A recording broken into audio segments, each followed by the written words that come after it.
What's up, everybody? It's Danny from Hawk Knock Cards, and Buddy's over here as usual, ready to help me look at some baseball cards today.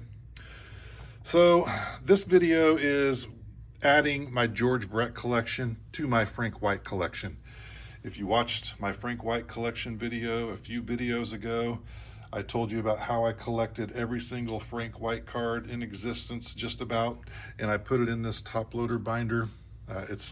I've gone back and looked at it about 7 times since then. It's one of my favorite things that I have in my collection. And that brings me to a point that I wanted to make in this video. You don't have to spend a lot of money to have a great collection, you know?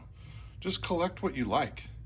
And if Frank White is one of your favorite players from you were a kid, it's pretty cheap to get into collecting Frank White cards. I don't have any graded ones or anything like that. And also these George Brett cards, I mean, most of them, if not most of them, half of them or so, I've had since I was a little kid, opened them up in packs. And some of them I got in some of the later year ones I got from a collection that I bought last summer. I bought a huge baseball card collection, sold it off, made a ton of money off of it. But yeah, we'll get started here in the early 1980s, the 1980 Topps iconic set, one of my favorite sets of all time. The 1981 Topps AL Championships, and then this is the 1981 Donruss. Says he was the MVP that year. I don't know why he was the MVP. Maybe because he hit 390 that year, which is ridiculous. If I zoom in on that card, you kind of see, if I can point it out. Ooh, oh, my finger's messing it up now. There's a little bit of a crease right there. I don't know if you guys can see that or not. What happened to the zoom? There we go. I don't even know if the camera's picking it up. Just a slight crease in the corner, right next to where it says 1981. So, yeah, I'm just kidding, guys. It's a huge crease. I just thought that would be kind of funny to point out. I don't even care, you know. I've had that card since I was a little kid. I probably had a rubber band around it at one time. Maybe I tried to put it in the spokes of my bicycle. Who knows? Anyway, moving on. Another 81 Donruss card featuring the best hitters from baseball that year, George Brett and Rod Carew. 81 Fleer. There's that 390 batting average. Ridiculous.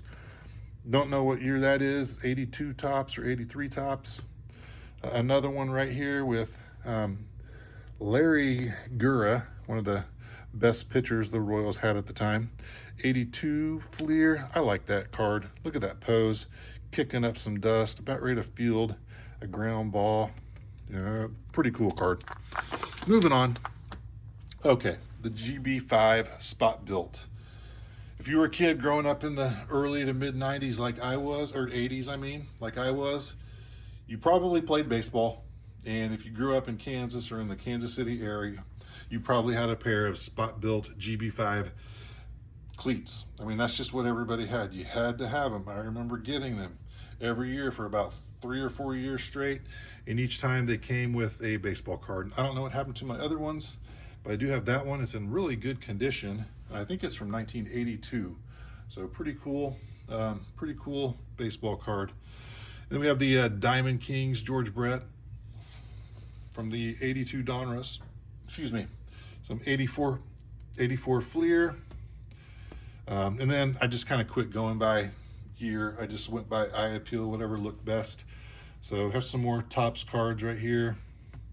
I got another one of this that I noticed a second ago, so I might move this one over, this Upper Deck Collector's Choice. Set that down right here for now. 90 Fleer, 87 Donruss. Those are in good looking condition too. I looked at them. Maybe I'll look at them a little closer and maybe grade one of them. I got the Bowman. That's not a good picture. Now, kind of a low-key, underrated set, in my opinion, is this studio set right here. I think it looks pretty cool. I like how they have the stitching from the KC logo, probably from a hat, and the shiny gold and silverish autograph that's in foil. Triple play. Also maybe a little bit low-key underrated in my opinion. I think it's kind of cool. They have a lot of cool action shots in those pictures. And then an upper deck, on deck with George Brett, which is kind of cool. 92 score. And here's my last page. I got the 91 Donruss, which is a blue parallel colored match to the Royals. I'm just kidding. That's just the way they were. Some more Donruss. Another kind of low-key, underrated set, in my opinion, is this studio set. There's a Ken Griffey Jr. card from this set where he's blowing a bubble with bubble gum, and that almost took off in value for a while, but then I think it dropped back down to normal pretty quick. And finish it off with some 89 Donruss. I don't even know what set that's from. I got a 92 or 93 Upper Deck SP, the collector's choice, and some modern cards that I found in another collection that I bought from a binder. So I think these are 2022 Topps and Topps Chrome. So that's it, everybody. Short video. Just wanted to share with you my George Brett collection and adding it to the binder. It was a lot of fun putting it together. I hope you enjoyed watching. Peace out, homies.